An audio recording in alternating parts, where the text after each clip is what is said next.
안녕하세요. 오늘도 사연 살롱을 찾아주셔서 감사합니다. 저는 50대 중반의 여성이에요. 일찍 부모님이 돌아가셔서 할머니와 살다가 고등학교 1학년 때 할머니도 돌아가셔서 혼자가 됐어요. 저희 집이랑 버스로 두 정거장 떨어진 곳에 계신 고모 할머니가 일주일에 두어 번씩 저를 보러 오셔서 반찬도 주시고 밥도 가끔 해주셨어요. 17살이라는 나이에 보육원에 가는 것도 어렵고 가더라도 2년 있다가 또 나오고 복잡해질 뻔했는데 고모 할머니가 저를 돌본다고 하셔서 계속 할머니와 살던 집에 있었거든요. 고모 할머니는 제가 그 집에서 계속 살고 싶어 하는 걸 알고는 일부러 저를 데려가지 않으신 거라서 더 고마웠어요. 가끔 제가 고모 할머니를 찾아갈 때도 있었는데 한 번은 집에 고모 할머니 아들이 와 있더라고요. 그분은 저를 보고 별로 반가워하지 않으셨어요. 아저씨하고는 가깝지도 않은 사이인데 왔다 갔다 하는 게 불편한 것 같았어요. 그래도 저한테 대놓고 언짢은 말을 하거나 기분 나쁜 행동을 하지는 않았어요. 아저씨는 고모 할머니와 가까운 데에 살고 있었어요. 고모 할머니네 2층 창문에서 아저씨네 골목이 보일 정도였죠. 일요일 이른 아침 시간에 간 적이 있는데 고모 할머니는 뒷산에 약수를 떠온다고 쪽지를 남겨두셨더라고요. 할머니를 기다리다가 저는 2층에 올라가서 밖을 보다가 수상한 걸 발견했어요. 아저씨네 집 마당에서 어떤 남자가 커다란 검은 가방을 갖고 주변을 살피면서 나오는 게 보였어요. 직감적으로 그 사람이 도둑이라는 걸 알겠더라고요. 저는 얼른 112에 신고를 하고서 죽어라 아저씨네 집까지 뛰어갔어요. 도둑이 막 대문을 열고 나오려고 할 때 저는 온몸으로 문을 막고서 못 나오게 했어요. 도둑은 막 욕을 하고 화를 내다가 안 되겠는지 담을 넘으려고 하더군요. 그때 파출소에서 순경 2명이 도착했고 도둑은 담을 넘자마자 순경들에게 잡혀서 차에 억지로 태워졌죠. 가족 전부 새벽에 절에 갔다 온 아저씨네는 이 사실을 알고 깜짝 놀랐어요. 아저씨는 도둑이 들고 나온 가방을 열어보고는 다리에 힘이 풀려서 주저앉더라고요. 거기에는 아저씨네가 이민 가서 쓰려고 바꾼 달러 뭉치와 비싼 폐물들하고 고급 식기와 장식품이 들어있었어요. 정말 고맙다 성현아. 이거 없었으면 우리 다 이민 가서 당장 직구할 돈도 없을 뻔했어. 네가 우리 가족을 살렸다. 아니에요. 제가 고모 할머니한테 신세 지는 거에 비하면 아무것도 아닌데요. 제가 도둑놈을 봐서 천만다행이었죠. 라고 하자 아저씨네 가족들도 저한테 몇 번이고 고맙다고 인사를 했어요. 고모 할머니도 저를 안아주시며 우리 성현이가 아주 복덩이야. 성현이 안 왔으면 어쩔 뻔했어. 니들 미국 가서도 성현이 잊어버리면 안 된다. 아저씨는 이민 가기 전에 저한테 2달 정도 쓸 생활비를 주셨어요. 이민 가면 돈 쓸 일도 많고 무슨 일이 있을지도 모르는데 아무리 제가 도둑을 잡았다고 해도 그렇게 챙겨주는 게 쉽지 않았을 거예요. 저는 고모 할머니와 공항에 나가서도 감사하다는 말을 했어요. 성현아, 열심히 살다 보면 좋은 날 꼭 온다. 뭐든 부지런히 열심히 해. 우리 어머니도 잘 부탁한다. 아저씨는 저한테 그 말을 남기고 가족들과 함께 비행기를 탔어요. 고모 할머니도 이제 저밖에 없었고 정말 단 둘만 남게 된 거죠. 저는 결심을 하고 고모 할머니네로 들어갔어요. 고모 할머니 밑에서 고등학교 3학년과 대학교 2학년까지 보냈어요. 나이가 많아도 건강한 편이셨는데 결국 몸이 약해지시더니 폐렴으로 돌아가셨어요. 아저씨 가족들은 그곳 생활 때문에 바로 올 수 없어서 제가 장례식장도 알아보고 상주 노릇도 하면서 고모 할머니 빈소를 지켰어요. 이틀이 지나서야 겨우 온 아저씨는 제 손을 붙잡고 눈물을 흘리셨어요. 우리가 성현이 덕을 정말 많이 보는구나. 정말 이 은혜는 잊지 않으마. 무슨 그런 말씀을 하세요. 할머니, 제 친할머니나 마찬가지셨어요. 장례식 후에 저는 아저씨한테 깜짝 놀랄 소식을 들었어요. 고모 할머니가 저한테도 재산을 좀 남기셨다는 거예요. 아저씨, 저는 이거 죄송해서 못 받아요. 제가 할머니 집에서 지내면서 받은 게 얼마나 많은데요. 네가 이러면 우리도 나중에 죽어서 어머니 얼굴 똑바로 못 봐. 그리고 네가 몰라서 그렇지 살다 보면 돈이 아쉬울 때가 얼마나 많은지 아니?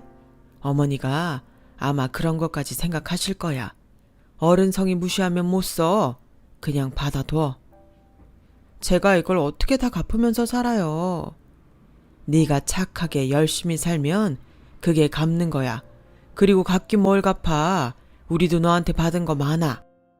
라면서 펑펑 우는 제 등을 도닥여 주셨어요. 주변에서 저 같은 처지 애들한테 냉정한 친척들 때문에 힘들게 사는 경우도 많이 봤는데 저는 정말 운이 좋은 것 같았어요. 그때 저는 남들한테 못되게 하지 말고 누구든 도울 수 있으면 돕자고 그렇게 다짐하게 됐어요. 대학 졸업 후 저는 취직하지 않고 한창 유행하던 카페를 열었어요. 친할머니가 저한테 물려주셨던 집을 팔았던 돈이 있었거든요. 저는 직장 생활보다는 제 일을 하는 게 더 맞는 것 같았어요. 카페는 대학가에 있어서 젊은 사람들로 항상 붐볐어요. 그 카페를 할 때 남편도 만났고요. 남편은 다니던 직장을 그만두고 카페를 하고 싶어서 여러 번 오가면서 저한테 이것저것 많이 물어봤어요. 저는 제가 아는 건 전부 알려줬어요. 저희 카페에서 커피 다음으로 어떤 게 잘 나가는지도 알려주고요. 뭐 하나라도 도움이 돼서 그 사람이 잘 되길 바라서였어요. 제가 받은 만큼 남들도 돕고 싶다는 생각에 그 사람뿐 아니라 알바생들한테 가끔 장학금도 줬거든요. 그렇게 인연이 돼서 결혼까지 하게 됐어요. 그 결혼이 제 인생에서 가장 지우고 싶은 그런 시간이 될 줄은 그때는 몰랐죠. 남편은 굉장히 다정다감하고 친절하게 다가왔어요. 항상 먼저 웃으며 이야기를 했고 뭐든 배려하고 양보했죠. 그 모습에 저는 더 그 사람을 많이 도와줬던 것 같기도 해요. 결혼 전에 남자 부모님을 만났을 때도 그 사람은 엄마 아빠 성현 씨 진짜 대단한 사람이에요. 젊은 나이에 대학가에서 제일 잘 나가는 카페 사장이잖아. 다른 사람 도움 없이 혼자서 이룬 거라고요. 이게 진짜 대단한 거예요. 그런 사람하고 결혼하면 뭐든 잘 될 것 같아. 제 집안 환경을 못마땅하게 생각하는 부모님한테 제 칭찬만 했어요. 저는 그런 모습에 감동했고 결혼해서 정말 잘해야겠다고 마음 먹었어요. 결혼하고도 남편은 저한테 잘했어요. 카페에도 제일 먼저 나가서 준비도 하고 청소도 도맡아 했어요. 하지만 그게 전부 저를 속이기 위한 거였다는 게 곧 드러났어요. 결혼하고 6개월쯤 지나서부터 남편은 슬슬 독립 얘기를 꺼냈어요. 카페 이름을 다르게 해도 내가 2호점이라고 확실히 할 거야. 간판에도 그렇게 넣을 거고 나도 혼자 힘으로 얼마나 할 수 있는지 확인도 해보고 싶어. 솔직히 당신은 사장이니까 알바생들도 나는 놀고 먹는 사람으로 보는 것 같단 말이야. 그러게 회사를 누가 그렇게 일찍 관두래. 재정 상태도 그렇고 내가 가게를 할 수 있는지 다 꼼꼼히 본 다음에 했어야지. 당신은 다 좋은데 그런 거 좀 덤벙대는 것 같아. 난 이만하면 됐다고 판단했어. 그동안 카페에서 실무 경험도 많이 쌓았잖아. 한번 해보고서 정 힘들면 그때 다시 생각해보면 안 될까? 라며 매일 어린애처럼 조르는데 결국 저도 그러자고밖에 할 수 없었어요. 남편은 엄청 좋아하면서 다음날 카페 자리부터 계약을 하고 오더군요. 그러더니 인테리어 주방 기구며 바로바로 다 들여오더라고요. 그동안 머릿속으로 다 구상을 하고 있었던 거죠. 남편은 약속대로 카페 간판에 저희 카페 2호점이라는 문구를 넣었어요. 그렇게 오픈을 하고 한 석 달 정도는 제가 양쪽 카페를 왔다 갔다 했어요. 남편 카페가 잘 돼야 한다는 생각에 신경이 쓰여서 가만히 있을 수가 없었거든요. 남편과 제가 열심히 노력한 덕분인지 카페는 예상보다 빨리 자리를 잡았어요. 1년 가까이 됐을 때에는 수익도 굉장히 좋아졌고요. 이제 당신이 더 이상 신경 안 써도 되겠다. 이제 당신 카페에만 집중해. 나도 돈 잘 버는 카페 사장이라고. 그러게 이렇게 빨리 잘 될 줄은 진짜 몰랐어. 요새 워낙 이런 요거트 종류 파는 카페들이 인기라서 그런 것도 있으니까 앞으로도 흐름을 잘 파악해야 돼. 라며 충고를 했지만 남편은 신이 나서 제 말을 제대로 듣지는 않는 것 같았어요. 그 뒤로 남편은 점점 변해가더군요. 언젠가부터 집에 들어오는 시간도 늦어지나 싶더니 아예 외박을 하는 날도 생겼어요. 다 카페 일 때문이라고 하니 저는 더 뭐라고 할 수도 없었죠. 원재료가 제때 안 들어오거나 시설에 문제가 생기면 그럴 수도 있거든요. 하지만 남편은 점점 내 전화도 받지 않았고 제가 연락을 달라고 해도 하지 않았어요. 제 카페에 오지 않는 건 당연했고 집에도 안 들어오는 날이 더 많아졌어요. 저는 가끔 남편 카페에 가보았지만 번번이 남편은 자리에 없었어요.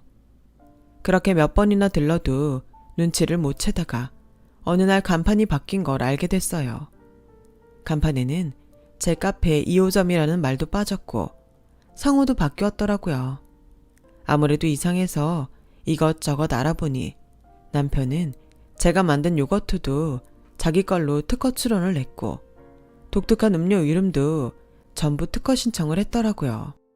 제가 취소를 하려고 애를 썼지만 그러는 사이 특허는 나왔고 저한테는 남은 게 아무것도 없었어요. 제가 흔들려서인지 카페도 점점 손님이 줄었고 알바생들도 관뒀어요.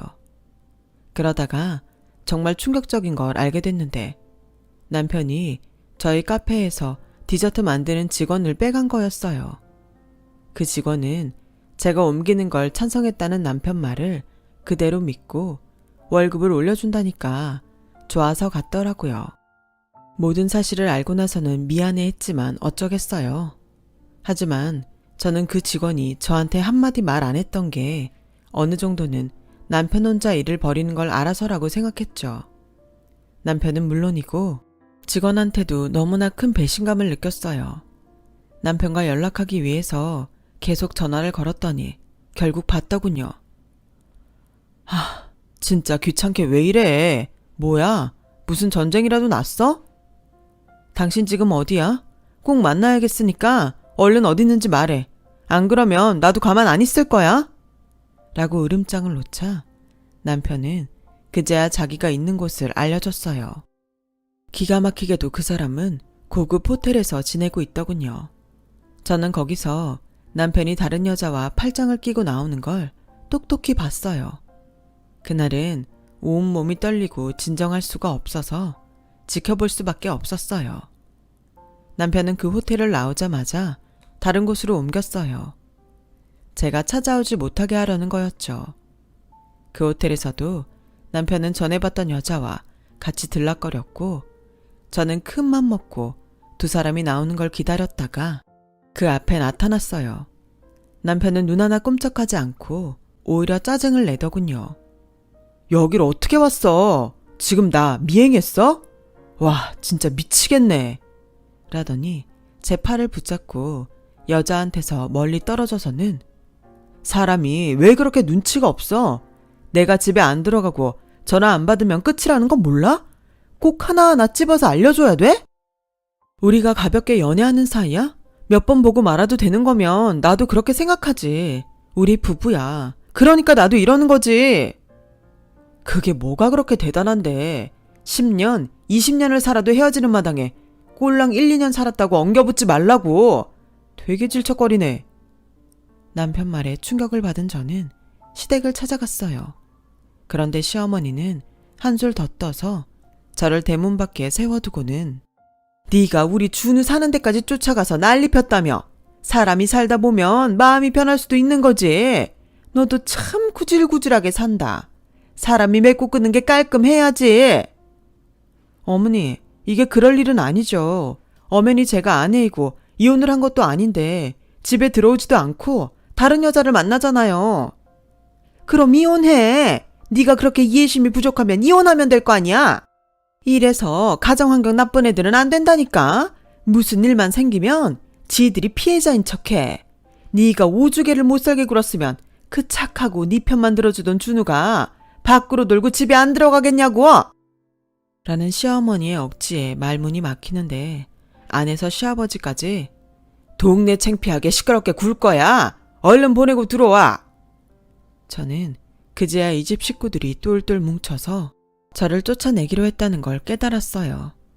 카페에서도 제가 만들었던 요거트와 음료를 팔 수 없게 됐고요. 남편은 처음부터 저한테 마음이 있었던 게 아니라 저희 카페 운영 요령과 저만의 메뉴가 필요했던 거였어요. 저는 하루아침에 모든 걸 잃고 말았어요. 이혼 서류도 남편이 선수를 쳐서 보냈더라고요. 제가 의부증이라면서요. 남편과 이혼하고 한동안 정신이 딴 데 가 있는 것처럼 살았던 저는 뉴스에서 어떤 시민이 소매치기를 잡는 걸 봤어요. 그러자 어릴 때 제가 아저씨네 도둑을 잡았던 게 떠오르더라고요. 고모 할머니와 아저씨도 생각났고요. 부지런히 열심히 하면 뭐든 된다는 아저씨 말을 다시 한번 믿어보기로 했고 도둑을 잡던 용기를 내서 다시 시작했어요. 저는 그때까지 손대지 않고 있던 고모 할머니가 주신 예금을 찾았어요. 그리고 해외에서 바리스타 자격증을 딴 사람에게 열심히 커피를 배웠고 어떤 음료에 어떤 디저트가 어울리는지 전문적으로 공부했어요. 전에는 제가 생각나는 대로 제 마음에 드는 메뉴들을 만들었는데 이제는 철저하게 시장을 분석한 자료를 바탕으로 메뉴판을 구성했어요. 매장도 신도시에 젊은 사람들이 많지만 아직 가게가 많지 않은 곳에 아담한 곳을 골랐어요. 저는 새벽부터 밤늦게까지 카페 일에만 매달려서 지냈어요. 시간이 어떻게 가는지도 모르고 미친 듯이 일만 하면서 살았던 시간이었습니다. 전 남편과 시댁 때문에 억울하고 분할 때에는 더 일에 몰두했어요. 꼭 이 일을 성공해서 보란 듯이 잘 살겠다고 그 생각만 하며 힘든 시간들을 버텼어요. 1년쯤 지나자 저희 카페가 입소문이 나면서 블로거들도 많이 찾기 시작하더라고요. 그러면서 카페에 손님이 더 많아졌죠. 사람들이 붐비는 시간대에는 대기표를 나눠줄 정도로 인기가 많았어요. 그러자 외국에서 베이킹을 공부하고 온 사람이 자기와 같이 해볼 생각이 없냐고 제안을 해오더군요. 전에 한번 디저트 만드는 직원한테도 배신을 당한 적이 있어서 신중했어요. 그 사람은 이미 자기가 운영하는 빵집도 있었고 거기도 꽤 잘 되는 중이었어요. 저는 제 사업을 확장하고 싶거든요. 카페에서 간단하게 아침으로 저희 샌드위치나 토스트 같은 걸 내면 좋을 것 같아요. 박성현 씨가 카페를 전체적으로 잘 운영하시고 커피 맛도 좋고 디저트도 센스가 있어서 같이 해보고 싶어요. 저는 그 사람 가게에 대해서도 꼼꼼하게 조사하고 주변 평판도 알아봤어요. 다행히 그 사람은 사업적으로 철저했고 저한테 한 말도 빈말이 아니더라고요. 저는 조심스럽게 그 사람과 일을 시작했죠. 우선 아침에 토스트만 한정적으로 팔기로 했어요. 아침 메뉴는 특히 일찍 출근하는 직장인들한테 굉장히 인기가 많았어요. 저는 샌드위치를 2종류 받아서 조금씩 메뉴를 늘려갔어요. 그러면서 카페 매출도 더 늘었고 덩달아 다른 디저트들도 전보다 더 잘 팔렸어요. 카페가 크게 성공을 하자 2호점을 내달라는 사람들이 가끔 찾아왔지만 저는 그럴 때마다 전 남편 생각이 떠올라서 전부 거절했어요. 그 사람이 저한테 한 짓을 누가 또 할지도 모른다는 불안감이 있었거든요. 그때가 남편과 이혼하고 6년이 다 됐을 때인데도 저는 악몽까지 꾸곤 했어요. 그렇게 지내고 있을 즈음에 아저씨가 저를 찾아오셨어요. 20년 만에 만난 아저씨는 미국에서 변호사로 일하다가 귀국했다고 하셨어요. 아저씨, 그동안 잘 지내신 거죠? 이렇게 다시 뵙다니 꿈이라도 꾸는 것 같아요. 한국에 온다고 생각하니까 너부터 떠오르더라. 그래도 다행히 네가 이사를 많이 안 다녀서 찾기 어렵지는 않더구나. 다름이 아니라 우리 딸이 여기서 결혼을 하게 됐어. 녀석이 한국 오기 전부터 왔다 갔다 하면서 만났다는데 우리도 놀랐지 뭐냐. 그래서 오자마자 결혼식부터 하기로 했는데 성현이 너도 꼭 왔으면 좋겠다.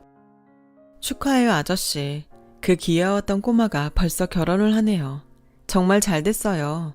저 그날 꼭 참석할게요. 아니, 손님으로 오라는 게 아니야. 우리 가족석에 같이 앉았으면 좋겠어. 어머니도 그걸 바라실 것 같아서 말이야. 미국에서 힘들 때마다 네가 많이 생각났거든. 네가 우리 돈하고 귀중품하고 안 찾아줬으면 어쩔 뻔했냐는 말도 많이 했다. 그게 다 인연인 것 같다고 말이야. 먹고 사느라 바빠서 연락은 잘 못했지만 이제라도 가족처럼 지냈으면 좋겠다. 라는데 감격스럽기도 하고 그동안 보냈던 세월이 생각나서 펑펑 울어버렸어요.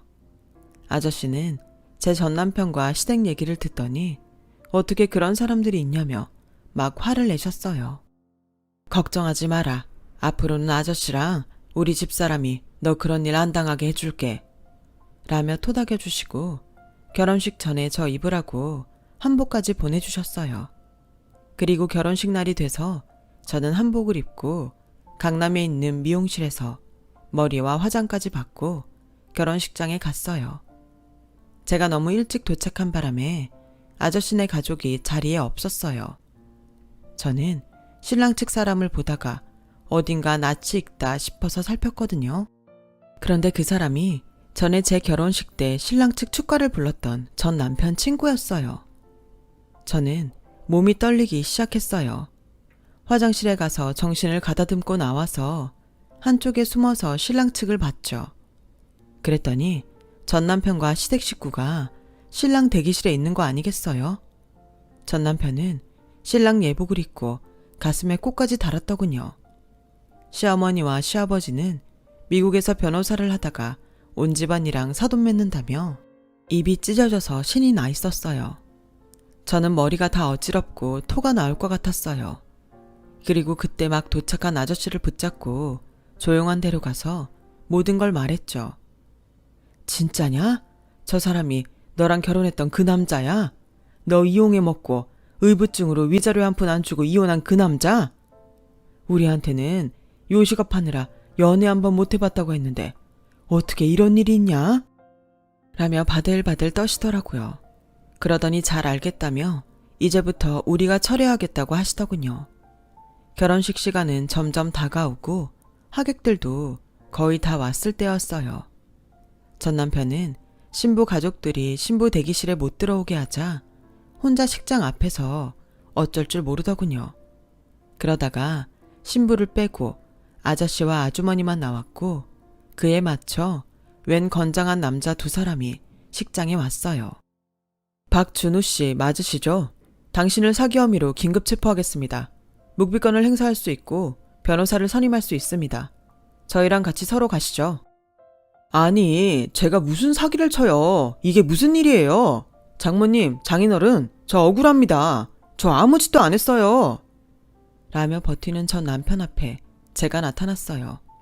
전 남편과 시댁 식구들은 귀신이라도 본 것처럼 넋이 나갔더라고요. 아무 짓도 안 해? 이혼하고 다른 여자하고도 사귀는 거 다 속였고 요식업체 사장이라는 것도 다 거짓말이잖아. 당신 카페도 그때 2년 더 장사하고 접었다던데 여자들 꼬셔서 돈 뜯어내고 골프나 치러 다니는 거 내가 모를 줄 알았어? 라고 하자 시어머니가 제 머리채를 잡으며 이 나쁜 년이 어디서 거짓말이야. 이 년이 내 아들 지 뜻대로 안 되니까 지금 억지 부리는 거예요. 잡아가려면 2년 잡아가요. 할머니도 콩밥 좀 먹게 해줄까요? 어디서 2년 전년이에요. 내가 전처럼 순순하게 당할 줄 알아요? 우리 아저씨네 식구들 나한테 가족이나 다름없는 사람들인데 그 사람들한테 사기를 치려고 해? 나 가만 안 있어. 전에 나한테 했던 짓까지 모조리 다 고소할 테니까 그렇게 알라고. 라며 시어머니를 뿌리치자 그제야 남편은 저와 아저씨네가 보통 사이가 아니란 걸 눈치채고 그 자리에서 무릎을 꿇었어요. 내가 잘못했어. 장인어른, 잘못했습니다. 저 이렇게 잡혀가면 끝나요. 한 번만 봐주세요. 여보, 나 한 번만 봐주면 안 될까? 내가 정말 잘못했어. 라는데 경찰들은 남편을 보고 기가 막히다는 표정을 지으며 일으켜 세웠어요. 전 남편이 경찰한테 끌려가자 그제야 시어머니는 아저씨한테 싹싹 빌면서 사돈어른, 우리 아들이 모자란 게 있겠지만 젊을 때 실수 한두 번 할 수 있는 거 아니겠어요? 한 번만 용서해 주세요. 무슨 용서를 해요? 우리 딸 신세 망치려고 한 놈인데. 그리고 우리 성현이 혼자라고 그렇게 무시하고 말도 안 되는 소리 해가면서 위자료도 안 주고 이혼했잖아요. 기다리고 계세요. 우리가 전부 갚아줄 겁니다. 그렇게 뿌리치자 전 시어머니 시아버지는 그 앞에서 무릎을 꿇고 계속 살려달라고 했고 다른 사람들은 그 모습을 구경했어요. 그 후 전 남편은 제 증언으로 결혼 사기죄가 입증이 돼서 실형을 선고받게 됐어요. 아저씨 딸은 한동안 충격을 받아 힘들어했지만 다시 좋은 사람을 만나서 몇 년 후 결혼을 했죠. 그때도 저는 가족으로 참석했어요. 그 후로 전 남편과 시댁은 어떻게 지냈는지 알 길이 없었어요. 그러다가 얼마 전에 시골 노인들한테 사기를 치다가 잡혔다는 소식을 들었네요. 사람 참 안 변하는 것 같아요. 저는 아저씨네와 가까운 데로 이사가서 잘 지내고 있어요. 그리고 저에게도 좋은 짝이 생겼답니다. 저희 카페에 샌드위치와 토스트를 납품하던 베이커리 사장과 결혼을 했습니다. 지금은 아들, 딸, 남편과 함께 행복하게 살고 있어요. 자기가 하는 대로 받는다고 살아가는 동안 좋은 일 많이 하고 살면서 자식들도 복 많이 받고 사는 삶이 되었으면 좋겠다는 생각을 하곤 합니다. 제 긴 이야기 들어주신 분들 모두 다 건강하시고 매일 행복하고 좋은 일만 넘치시길 바랄게요. 감사합니다. 여러분, 사연 댓글에 응원과 현명한 조언 부탁드려요. 좋아요와 구독은 저에게 큰 힘이 됩니다. 오늘도 좋은 일 가득하세요.